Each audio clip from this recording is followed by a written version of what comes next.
کہا جاتا ہے کہ 18 ذی الحج کو حضرت عثمان بن عفان کی وفات کا دن ہے، تو یہ تو وفات کا دن ہے اور شیعوں پہ تہمت بھی لگائی جاتی ہے کہ اسی مناسبت سے گویا شیعہ جو ہے وہ عید کا دن مناتے ہیں، تو اس میں کتنی حقیقت ہے؟ جی مجھے تعجب ہوتا ہے۔ اصل یہ ہے کہ تعصب ایک ایسی چیز ہے کہ جو انسان کے ایمان کو ختم کر دیتا ہے، اور میں حیران ہوں کہ 18 ذی الحجہ کو اخباروں میں باقاعدہ حضرت عثمان بن عفان کی وفات پہ آرٹیکل یعنی مضامین آتے ہیں کہ آج ان کی شہادت کا دن ہے، 18 ذی الحجہ۔ اور مجھے تعجب ہے کہ یہ لوگ تاریخ اور حدیث صحیح و سند روایات کا مطالعہ کیوں نہیں کرتے۔ اصل بات یہ ہے کہ 18 ذی الحجہ جو مشہور ہے، 18 ذی الحجہ کے بارے میں حضرت عثمان کی وفات کی کوئی روایت صحیح و سند موجود نہیں ہے، اس میں انقطاع ہے، اگر پائی بھی جاتی ہے تو اس میں انقطاع ہے۔ پورے ذخیرہ احادیث میں کوئی صحیح و سند روایت نہیں ہے، اور جو صحیح و سند روایت ہے، اور اس پر میں نے ایک مستقل انشاءاللہ وہ میری کتاب چھپنے والی ہے کہ جس میں حضرت عمر ابن خطاب اور حضرت عثمان ابن عفان ان دونوں کی وفات کے حوالے سے تذکرہ ہے کہ ان کی 26 کو ہوئی اور ان کی 12 ذی الحجہ کو ہوئی ہے۔ یہ دونوں میں صحیح و سند روایات، یعنی صحیح و سند روایات 8 روایات، 8 طرق جو ہیں وہ میں نے حضرت عمر بن خطاب کے حوالے سے کہ ان کی وفات 26 کو ہوئی ہے، اور حضرت عثمان ابن عفان کی جو وفات ہے یہ 12 ذی الحجہ کو ہوئی ہے، جو بالکل سند متصل سند صحیح سند موجود ہے۔ یہ میں نے مستقل انشاءاللہ وہ کتاب چھپ جائے گی، اس میں سے یہ میں نے کچھ حوالہ جات بھی لکھے ہیں۔ یہ ایک تو روایت ہے پوری سند کے ساتھ مسند احمد ابن حنبل میں، مسند احمد ابن حنبل جسے مؤسسۃ الرسالہ بیروت نے شائع کیا ہے، اور 1429 کو جو نسخہ چھپا ہے وہ ہماری لائبریری میں موجود ہے، اس میں اس کے تمام راوی ثقہ قابل وثوق بخاری اور مسلم کے راوی ہیں۔ یہ ابو عثمان عبد الرحمن نہدی کہ جس نے زمانہ جہلیت بھی پایا ہے اور زمانہ اسلام بھی پایا ہے، اور یہ ثقہ راوی ہے، قابل وثوق راوی ہے، ان سے اوپر جو راوی ہیں وہ بھی سارے ثقہ راوی ہیں، اس کی سند بالکل ٹھیک ہے۔ ابو عثمان عبد الرحمن نادی کہتے ہیں کہ ان عثمان قتل فی اوسط ایام تشریق، یعنی حضرت عثمان ایام تشریق کیا ہے؟ 11، 12، 13 ذی الحجہ، ان 3 دنوں کو کہتے ہیں ایام تشریق۔ حدیث میں لکھا روایت کے الفاظ یہ ہیں فی اوسط ایام تشریق، یعنی 12 ذی الحجہ کو حضرت عثمان قتل کیے گئے۔ یہ مسند احمد ابن حنبل جلد 1 صفحہ 555، روایت نمبر 546 روایت نمبر ہے۔ اس کے بعد یہ روایت اسی سند کے ساتھ مصنف حافظ ابو بکر ابن ابی شیبہ جن کا انتقال 235 ہجری میں ہوا، کتاب الفتن میں انہوں نے اس روایت کو حضرت عثمان بن عفان کے تذکرے میں ذکر کیا ہے کہ ابو عثمان کہتے ہیں ان عثمان قتل فی اوسط ایام تشریق،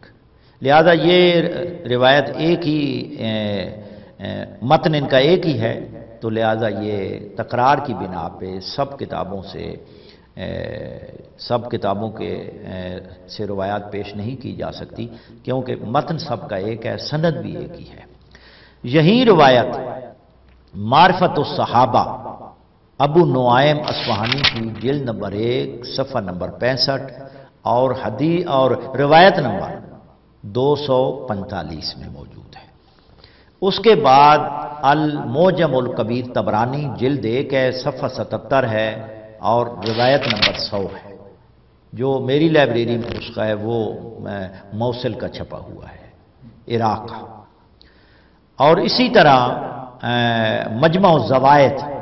علامہ ہیثمی کی کتاب جو 10 جلدوں میں قاہرہ سے، مکتبۃ القدسی قاہرہ سے چھپی ہے، میرے پاس قاہرہ کا نسخہ ہے، پہلا ایڈیشن ہے، اس کی جلد نمبر 7 ہے، صفحہ نمبر 232 233 اور یہی سند کے ساتھ علامہ ہیثمی نے اس میں لکھا ہے۔ اور روایت لکھنے کے بعد یہ کہ انا عثمان قتل فی اوسط ایام تشریق لکھنے کے بعد علامہ ہیثمی کہتے ہیں رواہ عبداللہ، یعنی عبداللہ کون ہے؟ امام احمد ابن حنبل کا بیٹا، یعنی مسند امام احمد والی روایت یہ علامہ ہیثمی نقل کرتے ہیں، اور اس کے ذیل میں اس کے نیچے لکھتے ہیں وَرِجَالُهُ رِجَالُ الصحیح، اس کے راوی یعنی سب بخاری کے راوی ہیں، یعنی اس کا سلسلہ سند بالکل ٹھیک ہے۔ اسی طرح حافظ ابن کثیر نے 37 جلدیں اس کتاب کی میری لائبریری میں موجود ہیں، جامع المسانید والسنن، اور اس کی جلد نمبر 17 ہے، صفحہ نمبر 248 ہے، روایت نمبر 194 ہے، دارالفکر بیروت کی چھپی ہوئی ہے، اس میں بھی یہ موجود ہے۔ اور کم از کم یعنی 8 کتابیں، بنیادی کتابیں جو ہیں ان کے میں نے حوالے لکھے ہیں۔ ایک کتاب المحن ہے، ابو العرب محمد بن احمد بن تمیم تمیمی، جن کا انتقال 333 ہجری میں ہوا ہے، ان کی کتاب المحن، ان میں بھی یہ روایت اسی سند کے ساتھ موجود ہے جو دارالغرب الاسلامی بیروت نے 1427 ہجری میں اس کو نشر کیا ہے، اس میں بھی موجود ہے۔ اور اس کے بعد باقی کتابوں میں بھی کتاب انصاب الاشراف علامہ بلازری میں بھی اسی سند کے ساتھ موجود ہے، اور دیگر کتابوں میں بھی صحیح سند کے ساتھ روایت یہ ہے کہ حضرت عثمان جو ہیں وہ ان کی جو وفات ہے وہ 12 ذی الحجہ کو ہے، 18 کو نہیں ہے، لیکن صرف تعصب کی بنا پہ اخباروں میں بھی مضمون شائع کیے جاتے ہیں تاکہ واقع غدیر کو مخفی رکھا جائے، چھپایا جائے، اور اس واقعہ کی اہمیت کو کم کیا جائے جو مسلمانوں کو زیب نہیں دیتا۔ اس کے بعد لفظ مولا پہ ہم نے تفصیلی گفتگو نہیں کی، میں نے اس پہ مستقل کتاب آئی ہے، النہج السوی فی معنی المولا والولی۔ یہ کتاب مفسر قرآن علامہ شیخ محسن علی نجفی مد ظلہ العالی کی ہے، اور اس کی تحقیق و تخریج اور اضافے اور اس پر حاشیہ بندہ حقیر نے لکھا ہے اور اس میں اضافے کیے ہیں۔ یہ عربی ادب کی، حدیث کی اور تمام یعنی ادبی اشعار میں جو مولا استعمال ہوا ہے، حدیث میں استعمال ہوا ہے، عرب کی کلام میں استعمال ہوا ہے، وہ کن معنوں میں استعمال ہوا ہے؟ مولا بمعنی اولا، مولا بمعنی سرپرست، مولا بمعنی حاکم۔ یہ اس کتاب میں ہم نے ثابت کیا ہے، اور یہ کتاب عربی میں ہے اور یہ کتاب شائع ہو چکی ہے۔ یہ کتاب آپ لیں اور اس کو پڑھیں۔ اس کے بعد وہاں جو مولا ہے وہ قرائن موجود ہیں کہ وہاں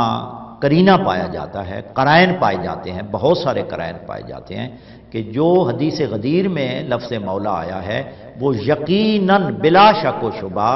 اس کا معنی آقا اور سردار